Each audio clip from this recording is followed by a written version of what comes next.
रोने लगा हुजूर मजाक न करें, दीवानों से ऐसा मजाक नहीं किया जाता है। सरकार 3 साल हो गए रोकते रहे, इस बार दिल इतना बेताब का जाना चाहता था। महबूब तूने टिकट भी लिया, मैंने लिया, तूने वो भी जाये कर दिया, अब मजाक करके दिल तो न तोड़िए। आपने एक कागज निकाला, निकाल के कहते शाह, कहने लगे सुनिए, एक कागज पे लिखा, तय बनाई, अपने गुलाम के हाथ में दी, फरमाने लगे इसको मुट्ठी में रख ले। कहने लगे जब वहां जाएगा फला पेड़ के नीचे जाना और उस पेड़ के नीचे बुजुर्ग आएंगे, उनको ये तहरीर दे देना, जो वो लिख के दे दे उसको तू वापस लेके आ जाना।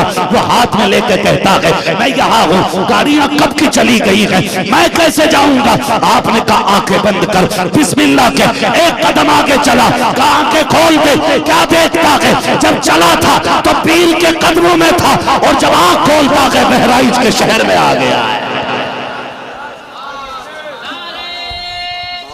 तेरी मेरी औकात क्या है। हमारे सजदे दिखावे से खाली नहीं, हमारे सजदे बुग़्ज़ और कीने से खाली नहीं। गलत नहीं कह रहा हूँ, हम मस्जिदों में भी जाते हैं, कायदे में बैठते हैं ना, हुक्म यह है गोद में देखो, लेकिन करीब वाले का दामन देखते हैं। सज्जादा साहब ने कपड़ा कौन सा पहना है, पीर साहब के शहजादे की पगड़ी का कपड़ा कौन सा है। हम तो बैठ करके नमाज में भी ये ख्याल लगाया करते हैं। मुझे बताओ तो सही, अगर मस्जिदों के अंदर भी दिलों में ये मैल रहेगा तो सजदे कैसे कबूल हो सकते हैं। मुझे बताओ तो सही, आज मस्जिद अक्सा का दर्द पूरी दुनिया के सीने में है। मैं आपसे एक बात पूछना चाहता हूँ, हम मस्जिद अक्सा के लिए हाथ उठा के दुआएं कर रहे हैं और हक बनता है सबको दुआएं करना चाहिए, लेकिन शेख सादी शिराजी से किसी ने कहा था, या गालिबन इमाम गजाली से पूछा गया था कि हजरत बताइए दुआएं कब कबूल होती हैं। आपने 2 बातें कही थी, फरमाया ज़बान सच्ची रख ले, रिज़्क हलाल खाया कर, अल्लाह सारी दुआएं कबूल फरमाए।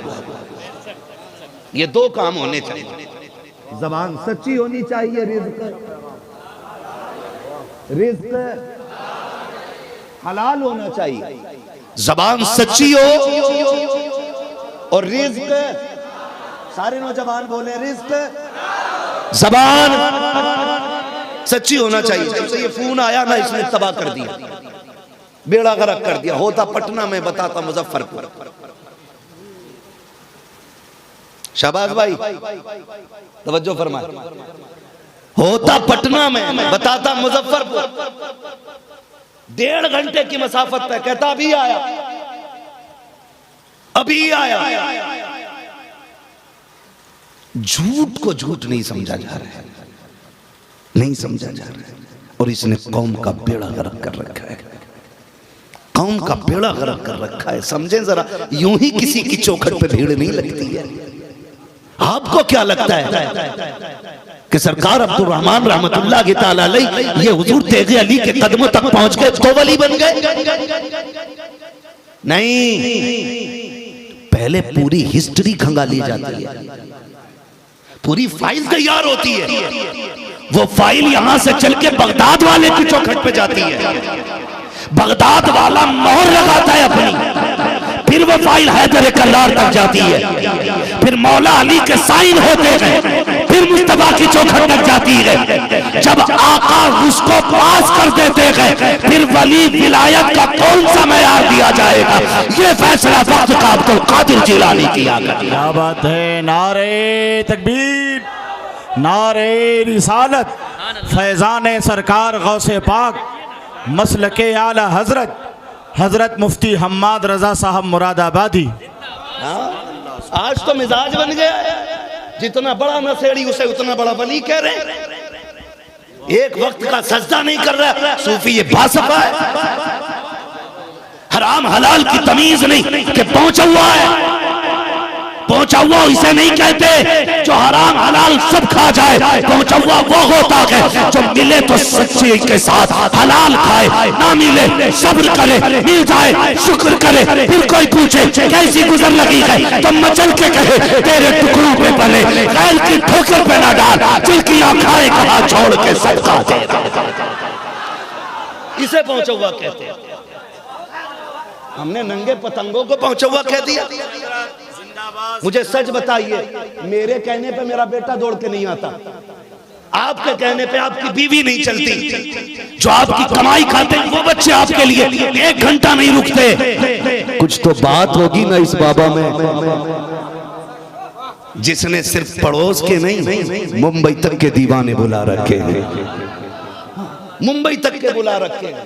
मुझे बात याद आ गई है, बात याद आई है मुझे। तो मुंबई की वजह से पैसे दे रहे हो तो इसे रख लो भाई, जो मेरे लिए आया हो वो कतई मुझे कुछ ना दे। हाँ, मैं बात अर्ज करना चाहता हूं, याद आ रही है मुझे सैयद सलार मसूद गाजी रहमतुल्लाह ताला अलैह, बहराइच ही नहीं हिंदुस्तान की शान है। सैयद सलार मसूद गाजी, तो वहां पे एक रस्म होती है शादी की, उर्स, अजीब तरीके से, बुजुर्गों के अपने तरीके होते हैं, ठीक है। हैरत है ना, पहले तो सिर्फ गैर बुजुर्गों की करामत के हवाले पूछा करते थे, आज तकलीफ होती, सुन्नी होके पूछता हवाला किधर है। पहले गैरों को हवाले देने पड़ते थे, आज अपनों को हवाले देने पड़ते हैं।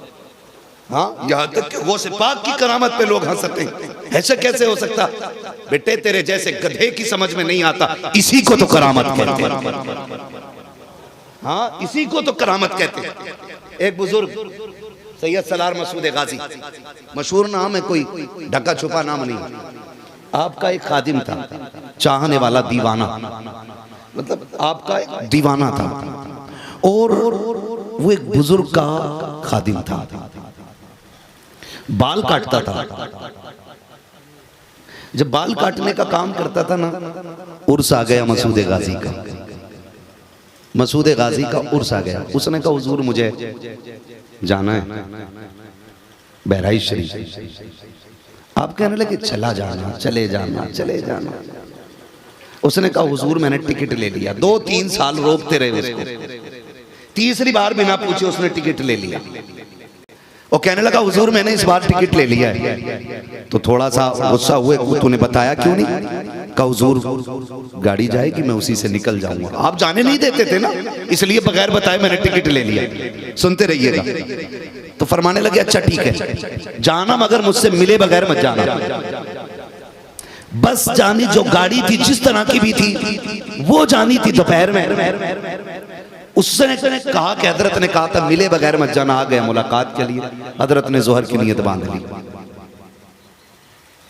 खादिम था, बैठा रहा, बैठा रहा, बैठा रहा, बैठा रहा, नियत नियत नियत नियत पढ़ते रहे, पढ़ते रहे, पढ़ते रहे, यहां तक कि वो जो गाड़ी जाने वाली थी चली गई।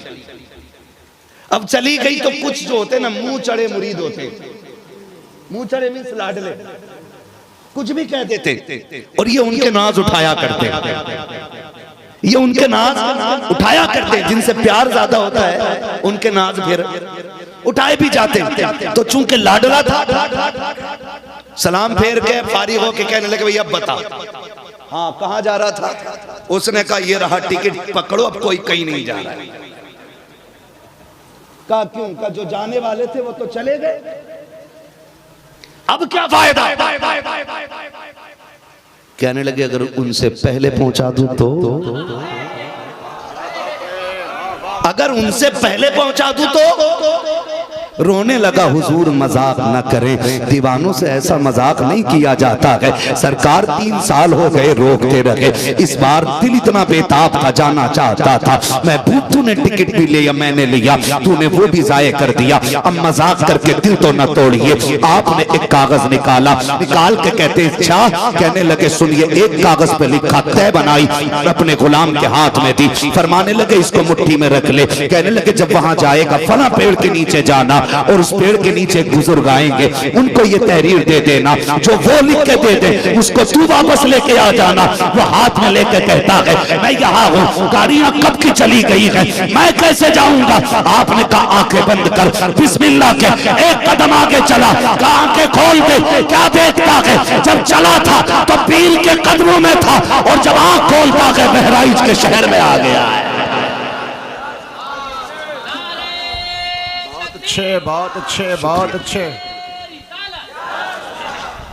बहराइच शरीफ आ गया है, आपको ली याद आया पीर साहब ने कहा था फला पेड़ के नीचे बैठना है, ठहर जाता है। इतने में एक बुजुर्ग आते हैं, घोड़े पर सवार है, उसने तहरीर उनको दी है, उन्होंने हाथ में ली, लेने के बाद पढ़ा, पढ़ के कुछ मुस्कुराए, पलट के उन्होंने अपनी तरफ से जवाब लिखा, आपने लपेट के दे दिया, कहा जिसने ये दिया था ये उसको दे देना। अल्लाह अकबर, हाजिरी हुई। हाजिरी के बाद वो कहने लगा जनाब आप मैं आ तो गया हूँ, जाऊंगा कैसे? फरमाने लगे जैसे आया है वैसी चला जाएगा। कहा कैसे जाना है? कहा आंखें बंद कर, कह बिस्मिल्लाह। इन्होंने भी वही सफर कराया, आंख बंद की थी तो बहराइच में था, आंख खोली तो पीर के कदमों में बैठा है, अल्लाह अकबर बैठ के कहता है हजरत जी मैं आ गया हूँ, तेरा करम के तूने फ्री में सफर करा दिया है। आप कहते हैं बताओ उस बुजुर्ग ने कुछ दिया था कि नहीं? कहा उसने पर्चा निकाला, हाथ में थमा दिया, लेकर के बड़ा मुस्कुराए। अब गुलाम क्या कहता है? हजरत में समझा नहीं,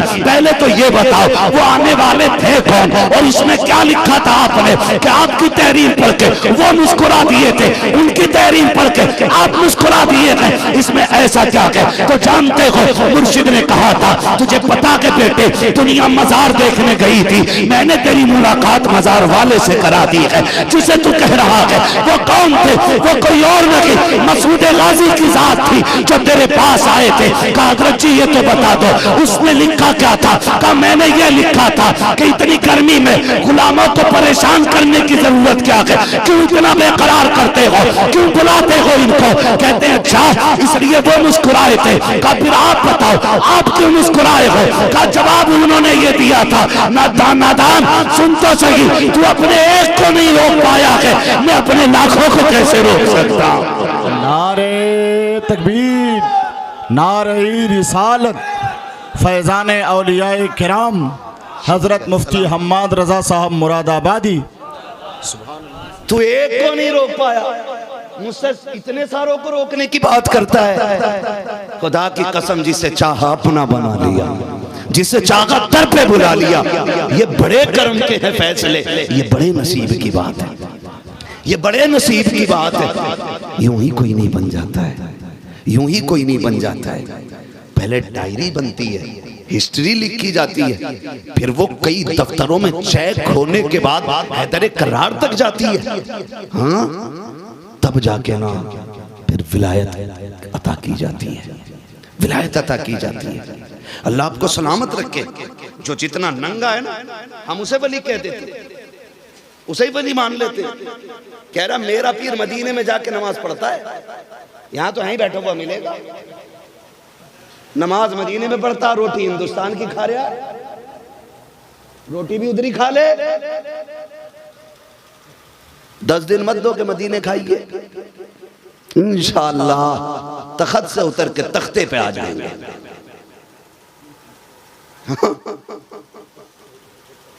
तख्ते पे आ जाएंगे अगर 10 दिन रोटी बंद कर दी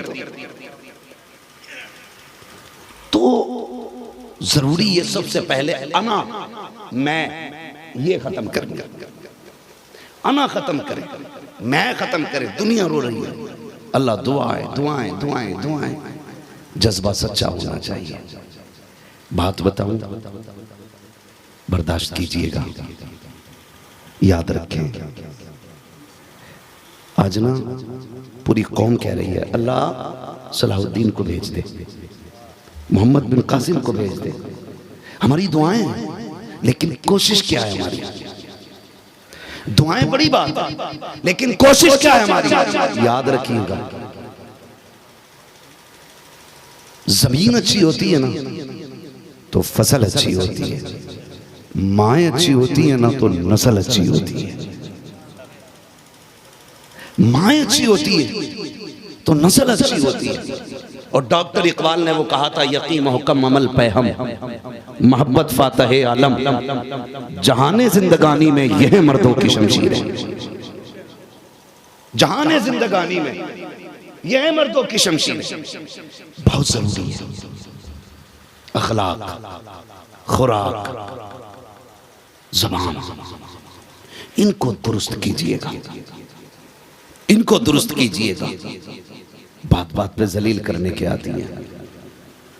हाँ कलमे कुफ्र भी नहीं होता, और बंदा जो है ना थोड़ा अदब से गिरी बात भी माइक पे कहते तो नीचे से बंदा खड़े होकर पीछे से कहता कर तौबा, कर तौबा। तौबा करना अच्छी बात है, लेकिन जलील करना बुरी बात है। अगर हाँ वाकई कोई ऐसा जुमला है